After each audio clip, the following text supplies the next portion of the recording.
she built one of the largest Christian television networks in the world. She preached grace, she preached reconciliation, she preached the healing power of faith in the hardest moments of a human life. And then, according to reports surfacing in the days since her death, her own son was not allowed in the room when she died. He found out she was gone from a third party, not from her husband, not from his sisters. A third party. That is not a rumor. That is what investigators and commentators who have covered this family for years are now reporting.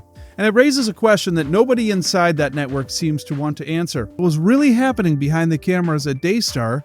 Joni Lamb co-founded the Daystar Television Network alongside her late husband Marcus Lamb in the 1990s. By any external measure, it became a remarkable institution, a Christian broadcasting network that reached millions of homes. Platform for evangelists, preachers, and ministries across the country and around the world. Joni was its public face for decades. Poised, articulate, a skilled television presence who helped build Daystar into what it became. Marcus Lamb died in November 2021. His death was sudden and widely mourned within Christian broadcasting. Joni continued. She remarried to Doug Weiss, a Christian counselor and author, and remained at the center of Daystar's operation. On May 7, 2026, Joni Lamb died at the age of 5. Daystar's official statement confirmed she had been battling cancer and that her condition had been severely worsened by a recent back injury. She was 65 years old. Within hours of her death being announced, the story that emerged was not only about her legacy, it was about everything that had been happening inside that family and inside that ministry. For years,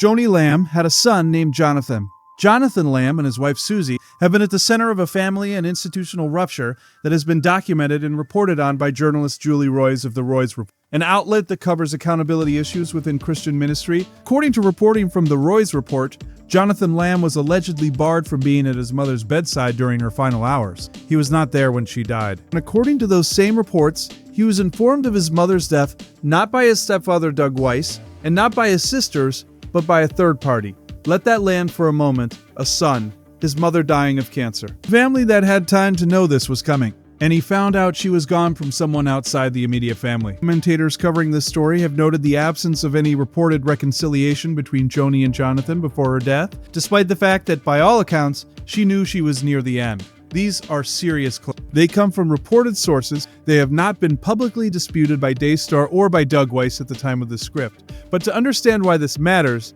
you need to understand what came before it. The rift between Jonathan Lamb and his mother was not new.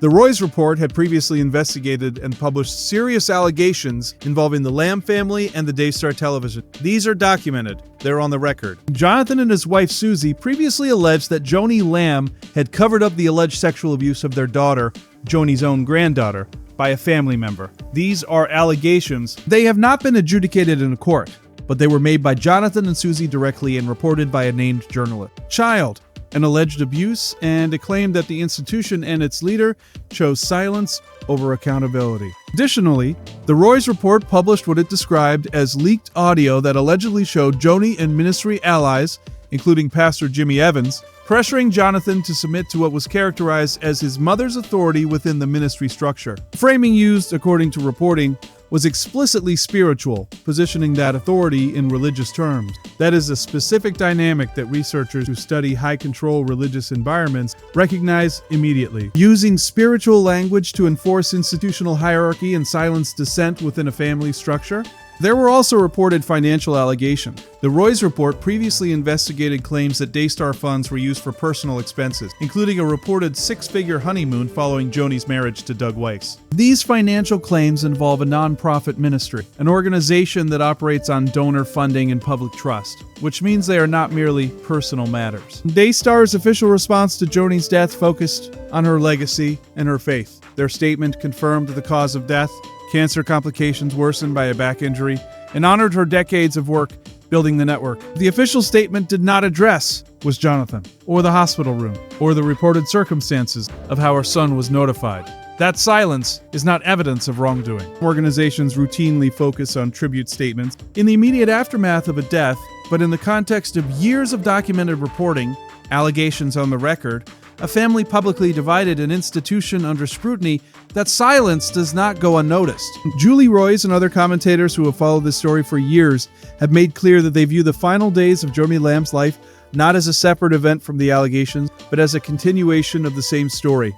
The story about power, about accountability, about what happens when the gap between a public ministry's message and its private reality becomes impossible to ignore.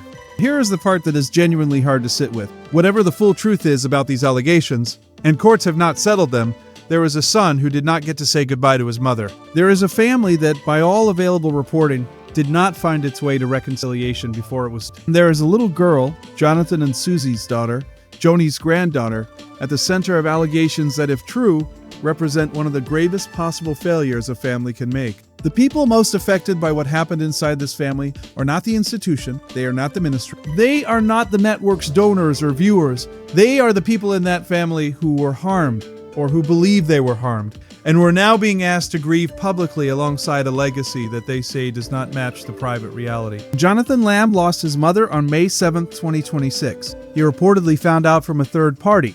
Whatever you believe about the allegations, whatever your view of the ministry, that detail is not a legal finding or a theological position. It is just a son. In a phone call he didn't get, there are real questions here that do not have answers. What happens to Daystar Television Network now?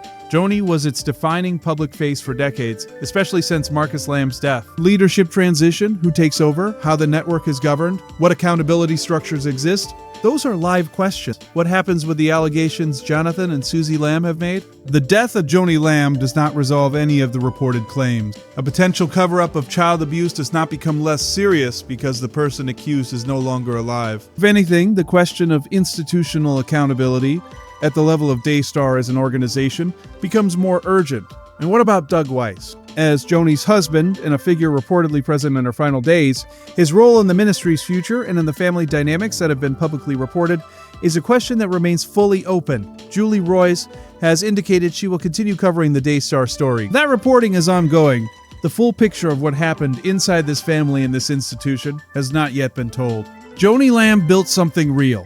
Whatever the allegations, and they are serious, Daystar Television Network reached millions of... For many of those people, it was a genuine source of faith, community, and comfort. That is not nothing. The legacy of any institution cannot be separated from how it treated the people closest. Not just its viewers, not just its donors, the son who couldn't get into the room, granddaughter at the center of unresolved allegations, the family that fractured and did not find its way back before the end. These are not footnotes to Joni Lamb's story. According to the reporters who have covered this for years, they are part of the story. We are called, in many faith traditions, to hold two things at once: to grieve genuinely and to seek truth honestly, to honor a life and still ask hard questions about how it was lived. Joni Lamb died on May 7, 2020. She was 65 years old. The questions she left behind did not die with her. Let me know what you think.